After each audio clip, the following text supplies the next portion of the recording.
It is time for us to go viral here on First Things First. So Manu Ginobili spent his entire 16-year career with the Spurs. He won 4 titles. Last night, the team retired his jersey. It was an emotional ceremony. One of his closest teammates, Tim Duncan, spoke about his first memory of Manu.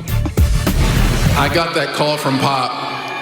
Every year I watch the draft. I sit at home, I tell everybody all day long, I'm not watching the draft, I'm not going to do this. I sit at home, I watch the draft, and we pick people that I've never heard of. And sitting there, Manu Ginobili.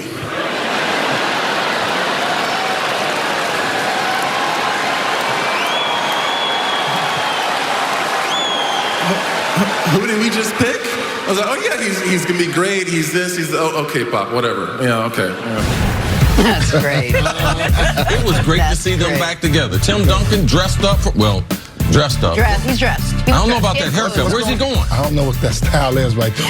He's creating his own style. Got a slick back going on. I see it. That's a lot of free time on your hands. But a nice night for Manu. Yes, and that organization, they deserve all the accolades, man, drafting the players, developing the players, keeping them together. Tremendous job. Congratulations. Well deserved.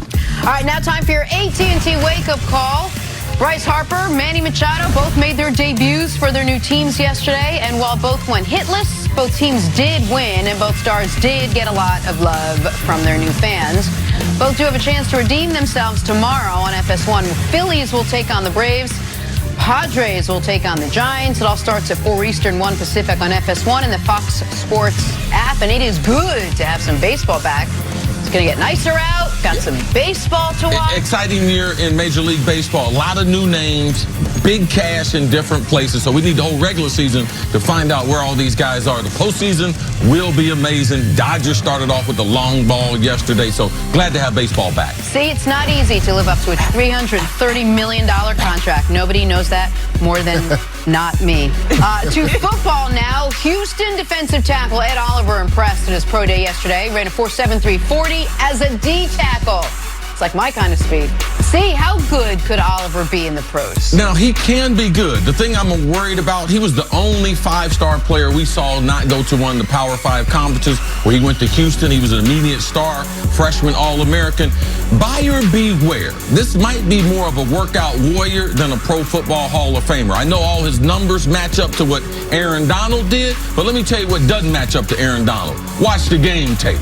He don't get to the quarterback and get guys on the ground. He don't move that fast when he has the offensive lineman in front of him. So, yes, tremendous athlete now.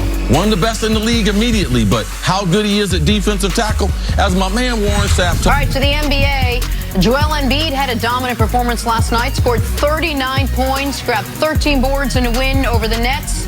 Swin, what's the most impressive part of Joel Embiid's game? He's a problem, and he knows it. And he comes out every day and he shows it. Bottom line, I mean, he gave him 16 points in the first quarter.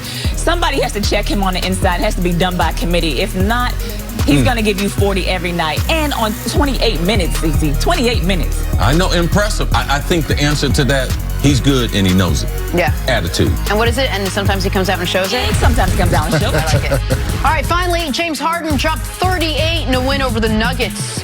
Houston has now won 15 of their last 18.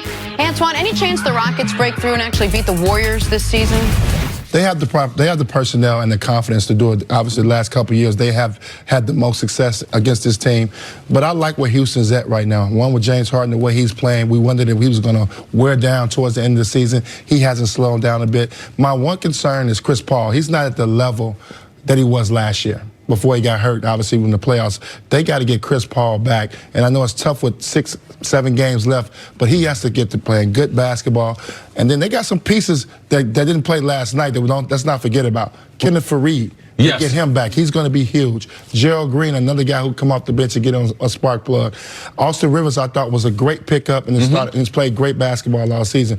They got the right ingredients to play Golden State. Yeah, and then also I like Iman Shumpert. I like them picking him up because he's a guy defensively that'll get after you, fits right into the mold of Houston. But I'm not as worried about CP3 showing up come playoff time. I'm more worried about his health. I want him to be healthy going into the playoffs because we know last year they were just one injury away from, I think, taking that next step. So the biggest thing for them right now is health. CP3 will be ready.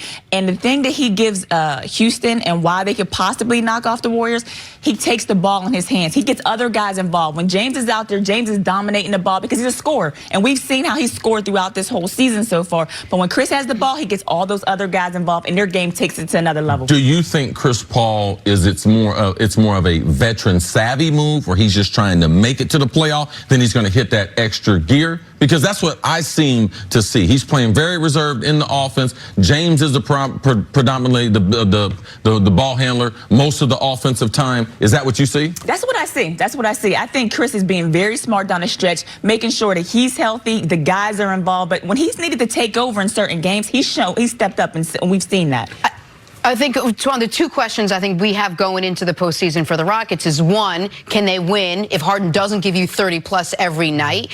And two, you mentioned Shumpert, their defense. Can their defense hold up for the course of a series throughout the Western Conference playoffs? I think if they plan, the guy that's they could avoid Golden State in that second round. You look at the standings right now, they're fourth. You want to see if you can get to 3. If they can get to 3 and avoid them and get a couple series under their belt, they'll give them a better chance of matchup-wise, I believe. I think this Houston team is very deep. They got to figure out who's going to be in their rotation. The problem that Houston gives Golden State, they make everybody guard on Golden State. Steph Curry has to play defense because of Chris Paul. Obviously, then now Boogie Cousins with Clint Capella, as good as he is picking and rolling and running the break, he'll be another guy that puts a lot of pressure on Boogie Cousins. So I think the matchups are the biggest thing when you think about Houston against Golden State. The only thing I'm not really big on, I think last year where Houston had an advantage, that home court advantage. I know they're very capable of going to Golden State and getting the win. They've proven that. But I think that home court advantage, there's something about game 5 and 7 here on your home floor. And I think that could be the difference of them getting past Golden State. Now, Oracle, they've struggled in Oracle as far as Golden State this year. Now, will they have that? I don't believe they'll have that same attitude when it goes into the playoffs. They've been dominant there. I think you make a great point as far as, man, if you do have home court advantage, that game 5, that game 7 could be the advantage. Last year, they didn't have Chris Paul in this. I like their defense, though, to your question, because they're one of 2 teams that's ranked in the top 5 offensively and defensively. The other team would be Utah. So they've come a long way as far as their defense from the beginning of the year, and since February the 23rd, they got the best record in the NBA at 15-3. So, but they also had 2 defensive guys. You talked about Iman Shumpert and Kenneth Faried, 2 guys that play with a lot of energy and play on the defensive end, kind of make up for Trevor Ariza being gone. Right. So I believe that they are gelling at the right time. They have added some key pieces, and they've given these guys confidence in the roles that they want them to play. Shumpert, Rivers, they're playing some of the better basketball that they've seen. I believe that Shumpert, when he gets to the playoffs, he will pay dividends because of his experience and because of that attitude that he brings to the team. All right, let's move to the East now. Giannis, he left last night's game against the Clippers after re-aggravating that sprained ankle.